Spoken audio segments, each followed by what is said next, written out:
questions. Have you thought about, Christopher Yates asked, have you thought about which versions of Final Fantasy 3 through 6 you will play? No.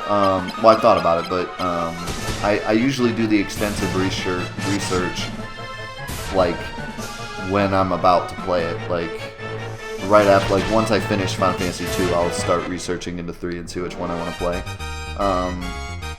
As I've said before, I try to play the most original version of each game. So, keeping that in mind, you know, that's what I'll probably go for.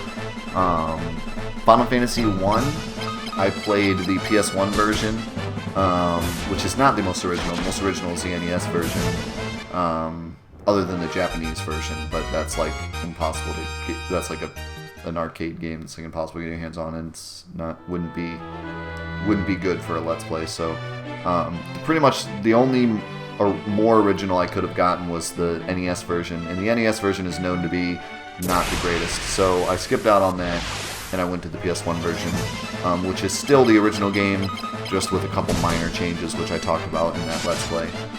This one is also the PS1 version, and I talked about it in the first episode, and now I forget because it's been a while, but I think there's an NES version of this one too, and it was kind of the same deal, I think. I don't know. I won't say anything because I explained it in the first episode, and I don't want to say it now and have it be wrong because I forget. So, but yeah, we're playing the PS1 version of this one. You can check out the first episode of this Let's Play for more info on that. And then 3 I know is going to be difficult because 3 has a lot of different versions, and it was also the first one to not be released in America until much later. So the originals were all in Japanese and were never released in America. Only the re-releases were. So 3 is going to be a little tricky, but I will give you more info on that, you know, when we get closer. Also, this thing is annihilating us, and I am doing nothing about it. I should be, like, casting magic at it. Oh! Damn it, Gus. This is my fault. I was talking and not paying attention. As I do often. Well, because, like, the last time we fought one of these, when I fought one of these earlier, it was only Furion and Gus, and they were fine. So I thought, like, alright, we'll be fine.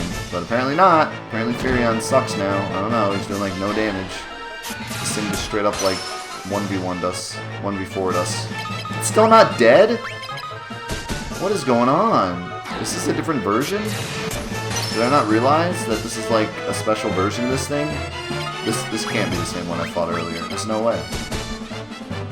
Like, this thing has a ridiculous amount of health. This is literally the boss I fought earlier. Like, holy crap. That was insane.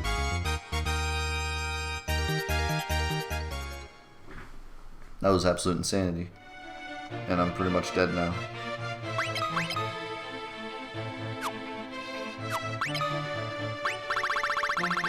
Alright, well. That was a good time, guys. Guess it's time to retire.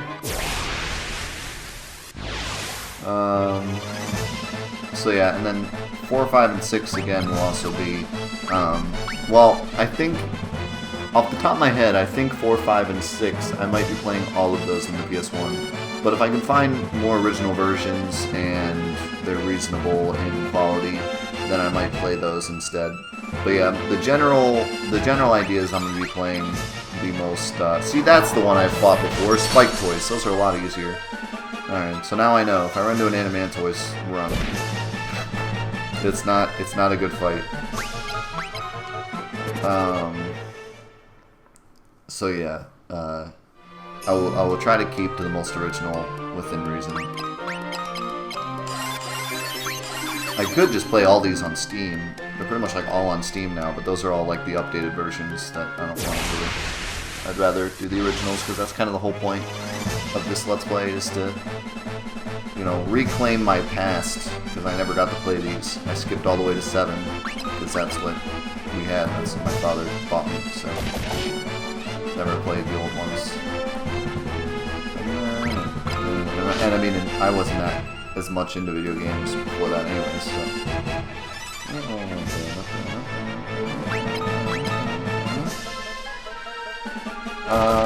Kevin Hood asked, why don't RPG games have a cap of 100 health when increasing defense stat, making stronger enemies do less damage as you level up? Well, I think that RPG companies find it easier to have an increasing HP stat rather than having an increasing defense stat. Obviously, there is an increasing defense stat, but usually in RPGs, defense doesn't matter as much. Like if you have, 10 defense versus like 30 defense, the actual change in like attack or damage you take a lot of times won't be like a ton. What's more important is that I have like 428 HP instead of like 50. So, but I think it's easier for companies to do that. I think it's easier to balance the game out with HP. Because then you could just have enemies do a little bit more damage in every dungeon and have your characters have a little bit more HP, and then have your curing do a little bit more with cure, and it just kind of all works out. With defense, it's kind of hard because if your character has too much or you make defense too much of an issue, and you end up getting a lot of defense from like a piece of equipment or something, then everything just does like 0 damage to you, and that's it. So yeah, I think defense is just innately harder to balance. So that's probably why a lot of times companies will focus more on HP stats rather than defense. A good example of that would probably be Dark Souls, where like defense really doesn't do anything for you, but having more health does. I should have just fought this one to begin with, jeez. I mean, running away in this game is like really hard. I'm starting to realize that. Even when you have an advantage, or you have at least 2 characters alive, or even when you have your whole party alive, it seems like a lot of times it just fails.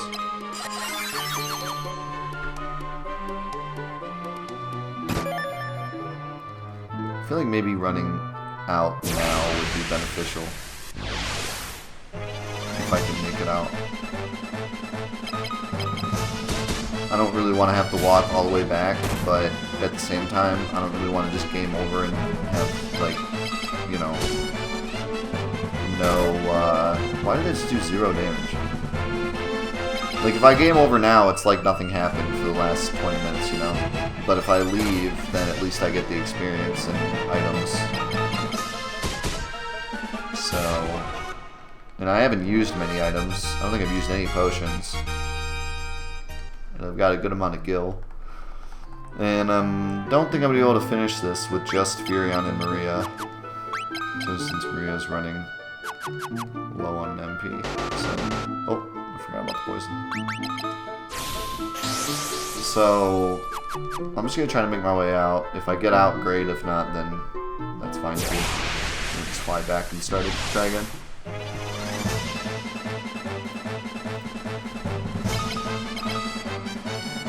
Take a drink and then I'll answer another question.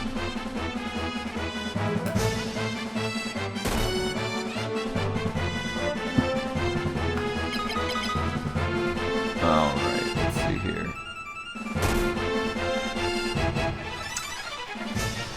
Tropton asked... Hold on, let me see if I can get away from this. Because I can't hit anything.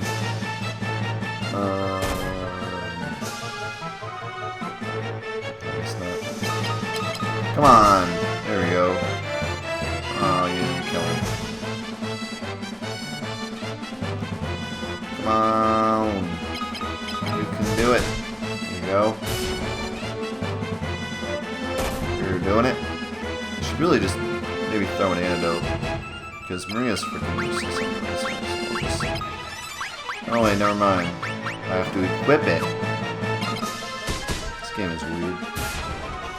So anyways, Tropton asks, seeing as Halloween is upon us, or at least when this was posted, what are your thoughts on all things paranormal, ghost hauntings, etc.?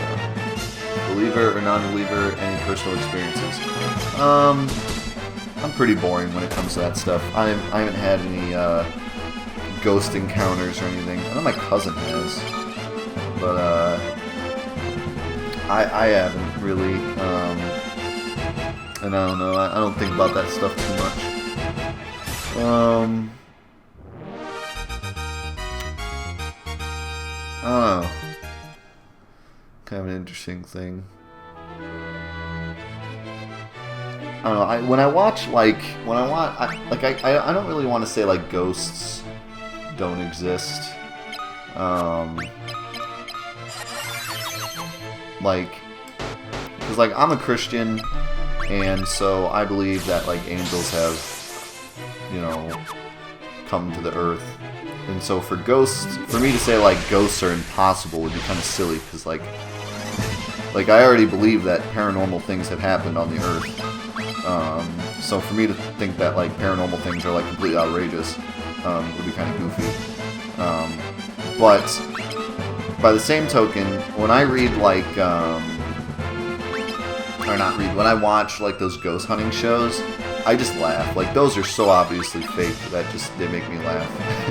Like I always like watch them and make fun of them because they're like pretty silly in my opinion. Why can't we run away from a giant turtle?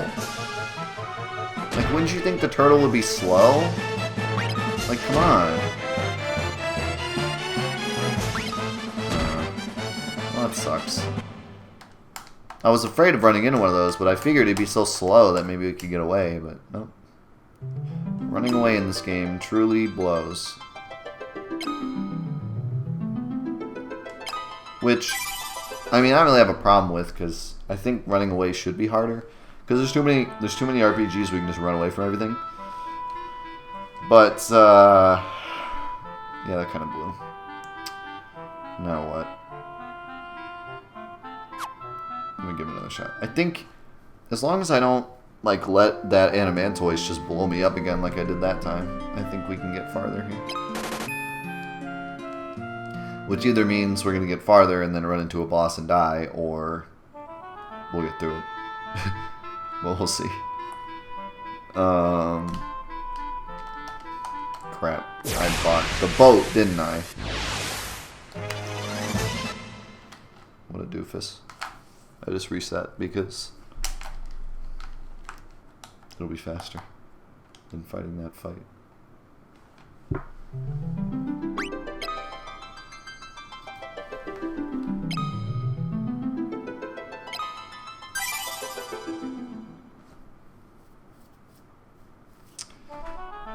But yeah, so I usually like make fun of paranormal shows because they seem to have they like come up with all this evidence that's like just really dumb. And I know a lot of those shows are staged. Not to say that they're all not staged.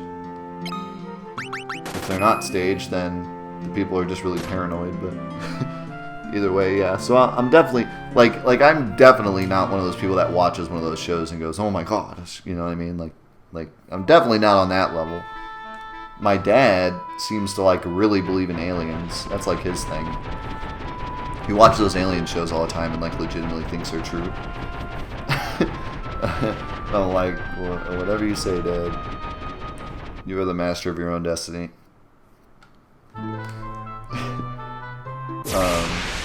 But yeah, I'm not much of a I'm definitely not. I wouldn't be one to go to some haunted house and think it was like actually haunted. But I'm also not in the spectrum where I'm like, if someone walks up to me and they're like, man, if my cousin were to like tell me a story about like how he saw a ghost, I wouldn't be like, you're a phony and I hate you. Like, I'm not on that level. Like, there's some people that like if you say the word ghost around them, they're like, wow, I can no longer speak to you. You honestly think ghosts are real? Do you have mental issues? Like, I'm not on that level.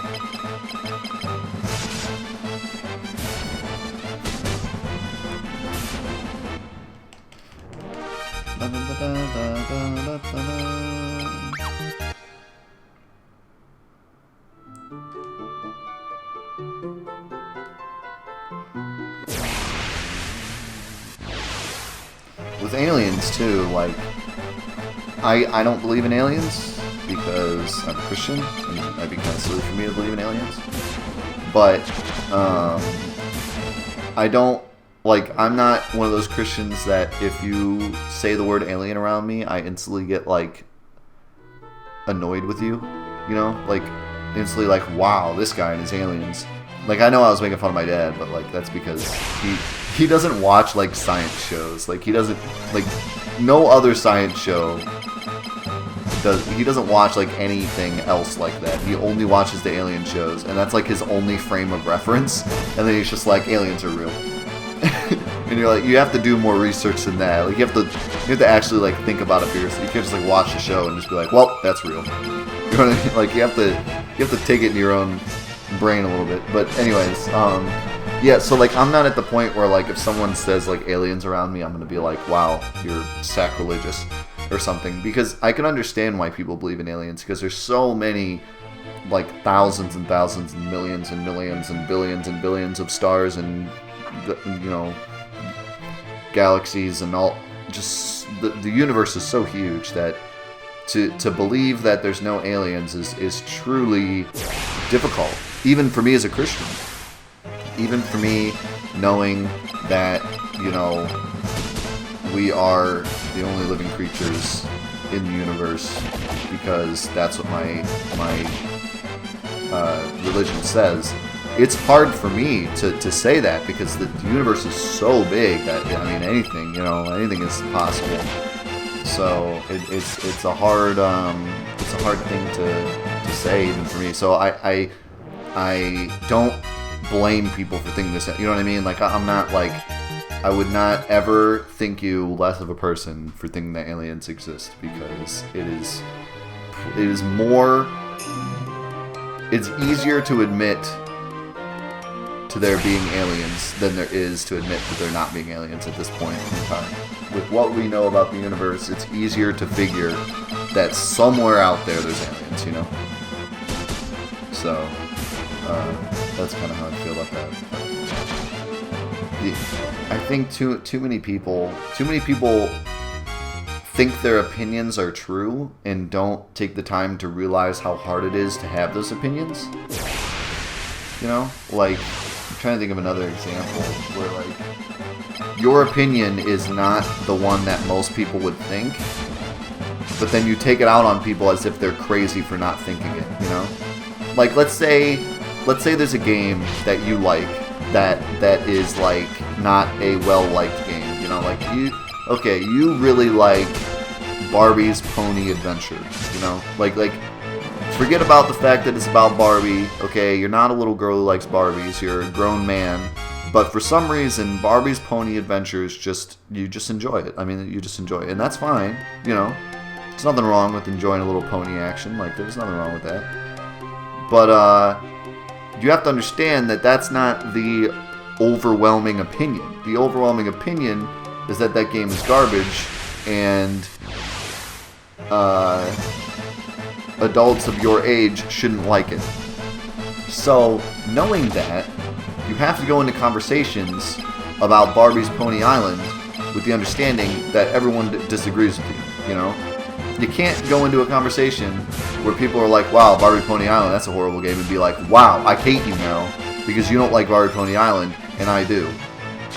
Because your opinion is, like, the one that most people don't agree with.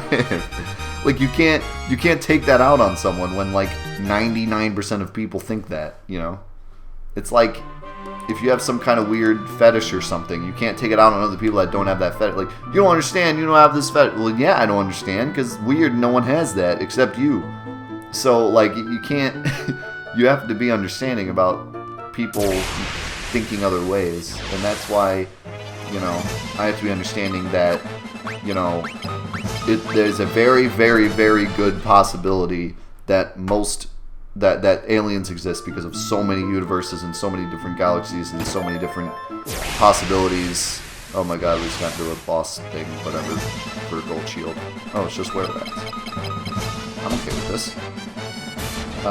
You know, so my opinion is like the one that sounds weird.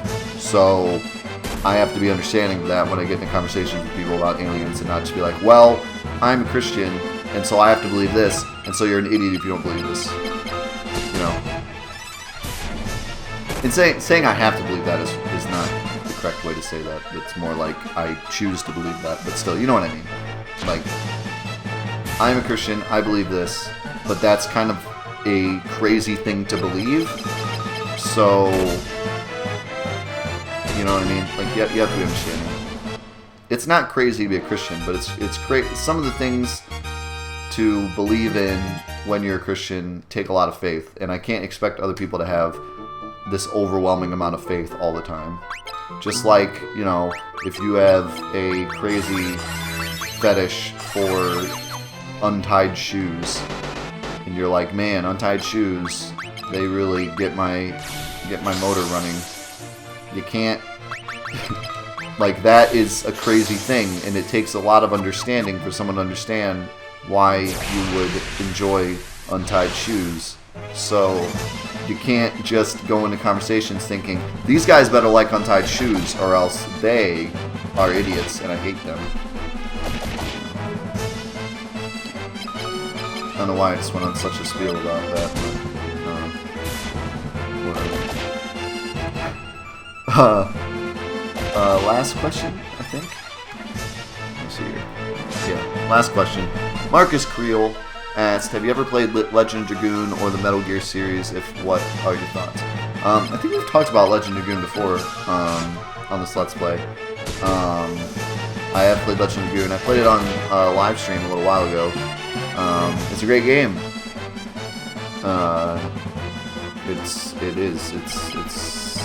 It was one of the defining PS1 classic RPGs.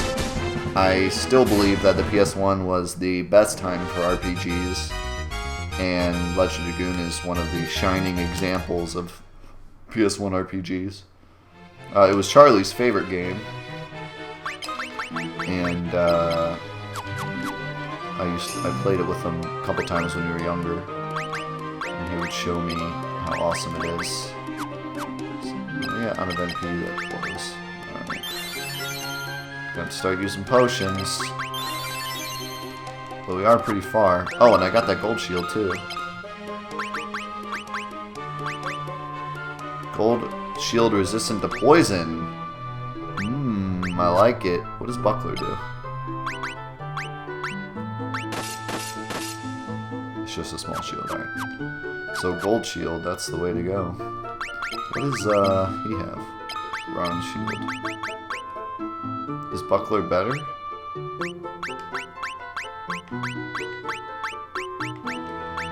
Can't really tell. I think Bronze Shield is better.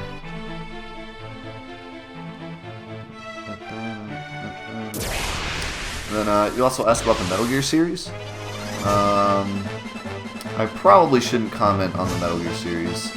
I have played it, but not enough to like have a good, you know, synopsis of it or anything. I only played like the PS2 games, one of the versions there. I never did play the original. I know the original was pretty hilariously bad on the NES.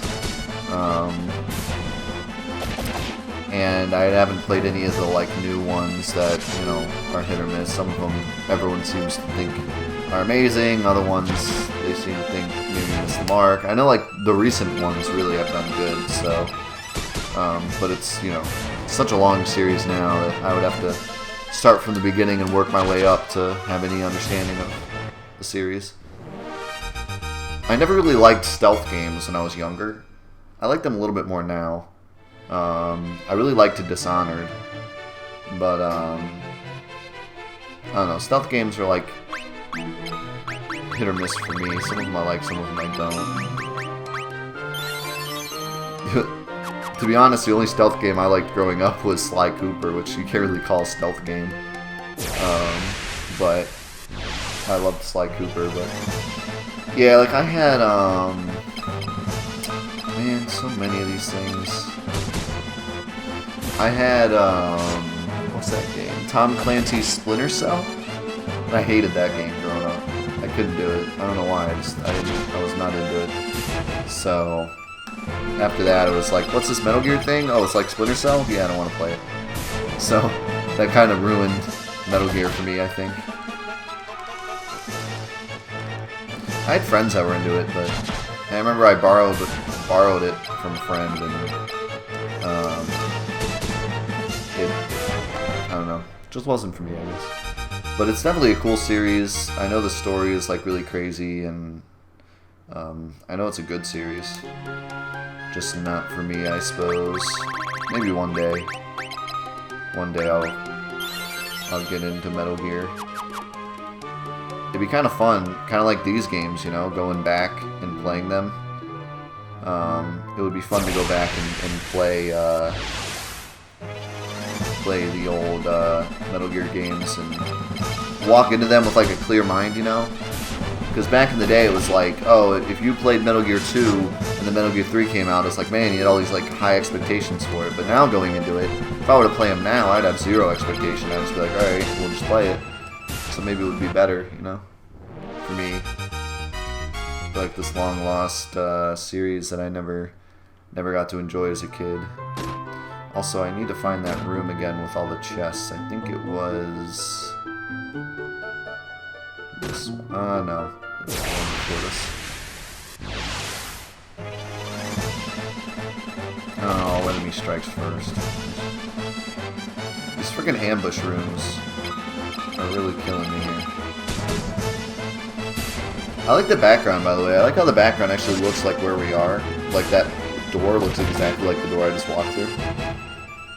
It's kind of neat.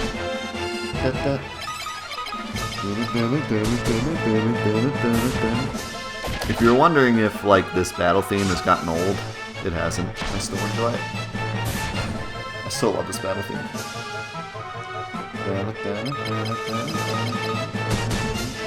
I literally have it on my phone now, and it comes up every once in a while, and I'm like, yeah.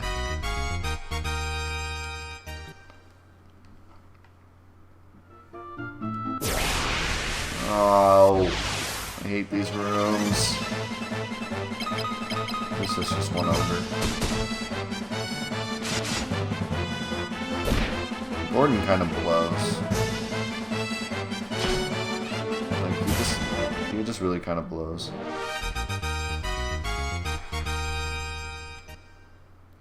He just really is not the best.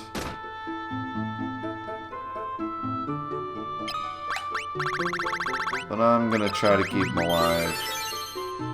Seems like just having the whole party alive really helps. Seems like the best thing you can do. Just keep everyone alive. Keep your numbers advantage, you know? As soon as it starts being like 2 or 3 characters, I start just getting overwhelmed. Yeah, I really like to run from this, but I don't want to try to run and then fail and then everything goes sour. So let's attack this thing first. Get the ogre out of the way. Nice critical, that helps a ton. And then the spike toy should be killable. Oh my god, that's so much damage though. And Maria has no MP, or else I'd hit it with ice and would probably die immediately. Also, why can't Maria hit anything? Like, literally, she's completely useless. I've yet to see her hit a single thing. Like, what does she have equipped? I think she gave her some, like, mace. Let me give her the bow back. At least she hit stuff then. Maybe... You know what it is? Maybe if you're in the back, maybe you can't use... Maybe you can't use those if you're in the back. Maybe you have to have a bow. That would make sense. That would... Because I wondered why... By the way, should I give you something that's not a spear, maybe? Maybe this mithril mace? Would you like this mithril mace? Or this... Oh, yeah, I have a mithril spear for you. There you go. And in fact, I could give you probably some better equipment, too. Oh, maybe not. You actually got some good stuff there.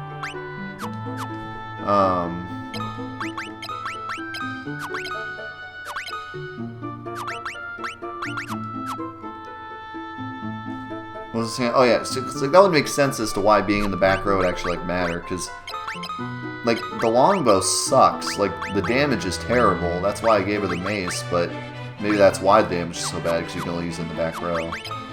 If that makes sense. So yeah, that's probably why she can't hit a damn thing. Probably should have noticed that earlier, but... You know. That's what this Let's Play is for me to make mistakes and for all of you to yell at me in the comments. That's what Let's Plays are truly all about. Alright, so now... You already have the Mithril Sword. You can have the Werebane. And honestly, I'm thinking about giving you... Actually, the Spear's pretty good. Just get the Spear. Alright, you know what? I'm gonna leave. I'm pretty low on healing. I think I have like 1 potion left, maybe. Like no MP.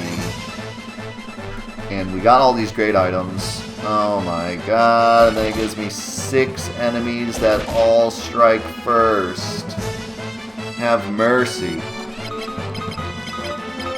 So I'm going to try to leave so I can keep all these great items, and the next time I can just run right through, you know. And I'll get all this, keep all this experience, because I think what's going to happen is I'm going to get to the next level. I'm going to try to open up that chest with the gold armor and probably get wrecked by those bombs, and then have to start all over. So I don't want to do that. I want to keep my progress here. And as long as no one dies, I can just go to the nearest town and go to the inn.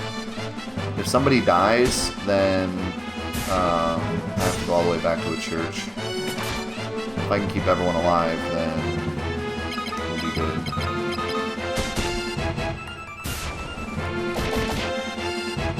It's gonna be easier said than done. Gus needs to get used to his new mace. He doesn't have like any mace skill.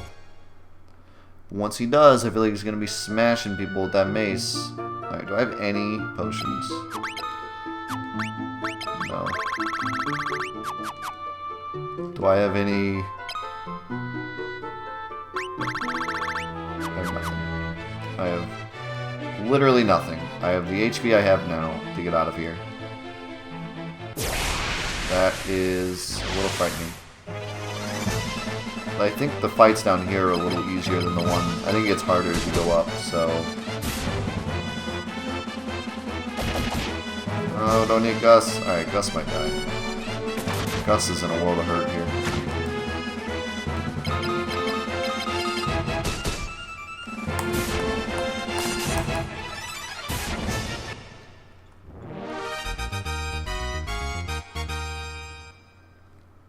You know, one thing I never understood,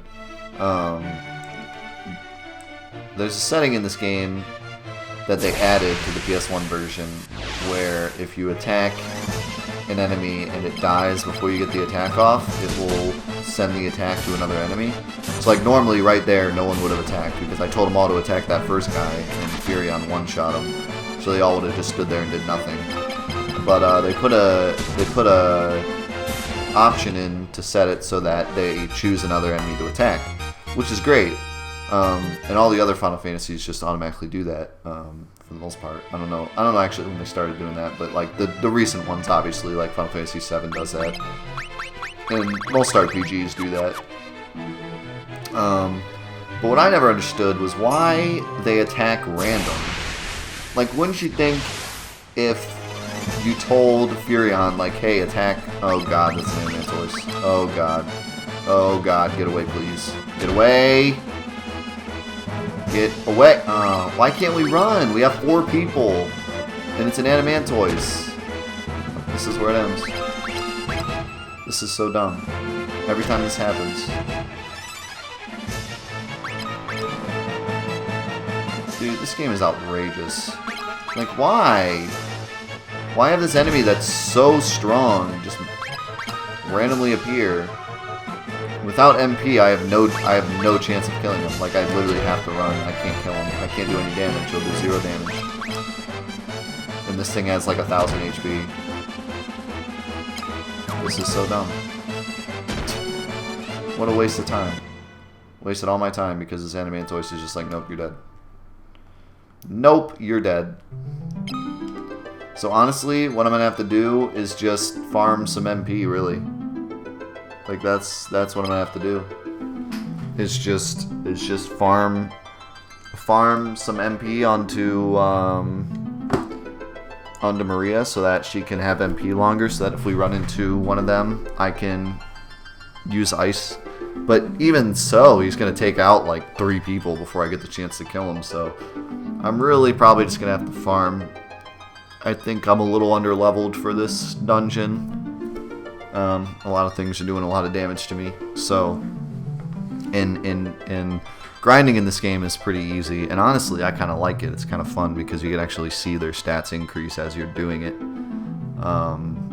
I don't know if it's the best way because, like I've said before, I think it has some inherent flaws, but it is kind of fun to grind in this game, so I'm not too worried about grinding. But that's going to be it for today. Please leave more questions in the comments below, and I will answer them the next time I record more of the Final Fantasy Let's Play. And I think that is it. So thanks again for all of your support. Thanks for watching. And I will see you on the next episode of the Final Fantasy Let's Play.